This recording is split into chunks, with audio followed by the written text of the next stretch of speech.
man. My name is Ernest Washington, and today I have a guest here, David Tate.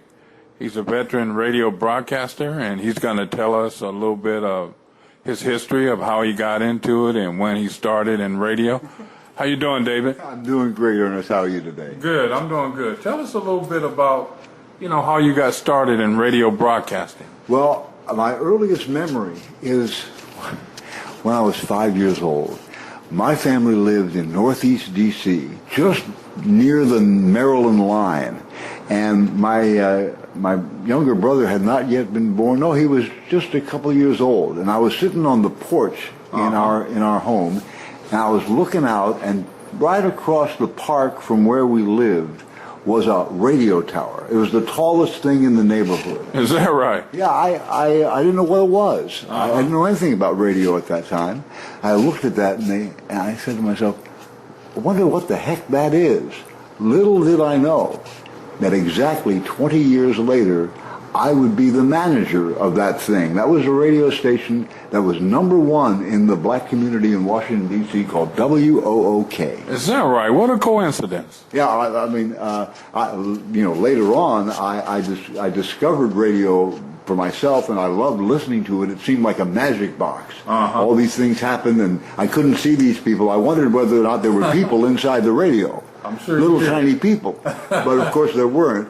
And I got into the business. I tried very hard, got a lot of rejections from a lot of stations in my hometown of Washington. But eventually, a Christian radio station in Tacoma Park, Maryland, was kind enough to give me a chance, and that's how it started. I worked in Christian radio for like 3 years, and I loved every minute of it. That's great, man. That's great. Now, while you were in radio, did any entertainer, artist ever cross your path or come into the office that you can remember? The most memorable for me, you mean? Yeah. I've had a few. Robert Palmer came by once on the air with me. Fleetwood Mac came by. I got to be very chummy with one of the members of the Marshall Tucker Band, the drummer. Oh, is that right? Anybody came in there that did anything or said anything that kind of stands out in your mind today? Two of them. One of them I'd like to talk about today, if I may.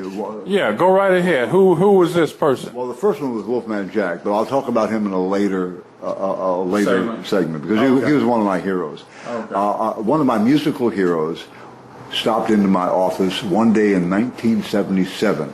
Now, who was this person? This was Soul Brother #1, Mr. James Brown. James Brown himself, yes. The man himself. Yes, I got a call on the intercom. Godfather. The Godfather of Soul himself. And the intercom rang, and the receptionist said, Mr. James Brown is down here in the lobby? And I said, oh my God.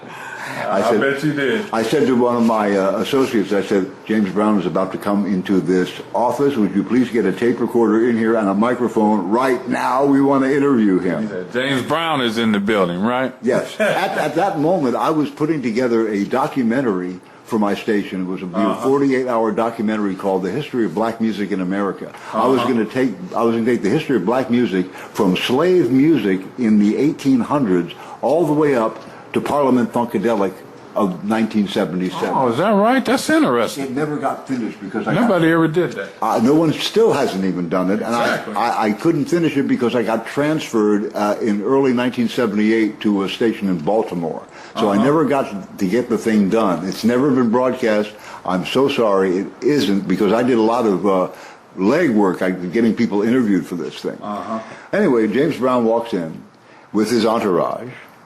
And I said, Mr. Brown, I'm David Tate. I'm delighted to meet you. Welcome to OK 100. That was our little nickname at the station. We called ourselves OK 100 because we were at 100 on the dial, on the FM dial. And he was very gracious, very nice. He sat down, and I looked into myself. I said, oh, my God, I'm staring into the eyes of James Brown. This is so cool. Did he say anything in particular that stands out in your mind today or do anything? Yes, he did. I asked him, I said, when you travel around the country playing for different kinds of audiences, is there any kind of audience that you prefer to perform for? And he said, well, let me tell you.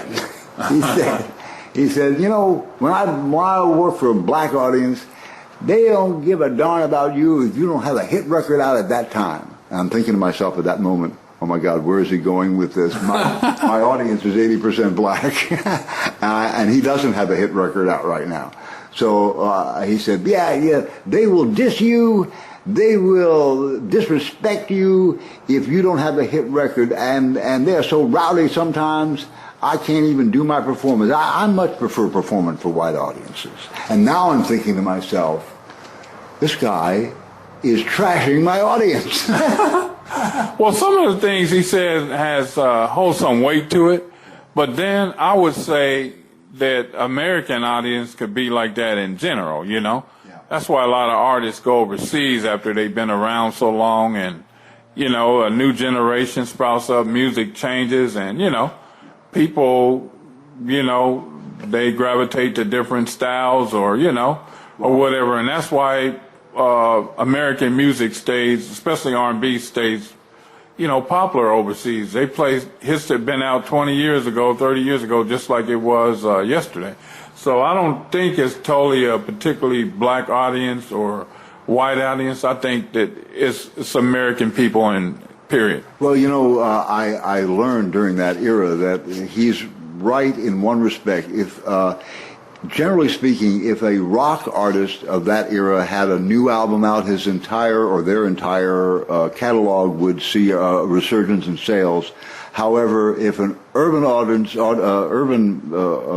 has a new song out, it's basically just that song. The catalog doesn't really sell that much after its initial hit status. Yeah, I agree with that. He had a point. I will tell you this in closing, though. I destroyed that tape. It never got broadcast. I didn't want it to embarrass Mr. Brown.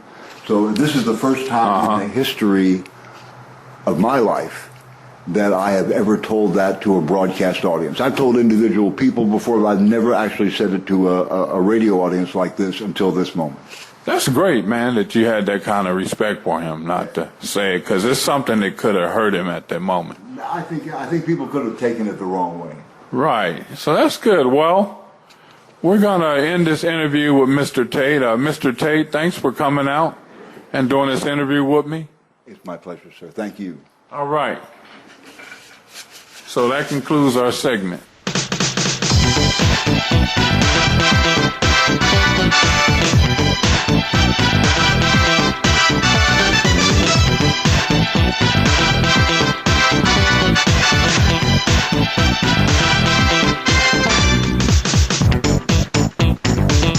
Just the other day, in a special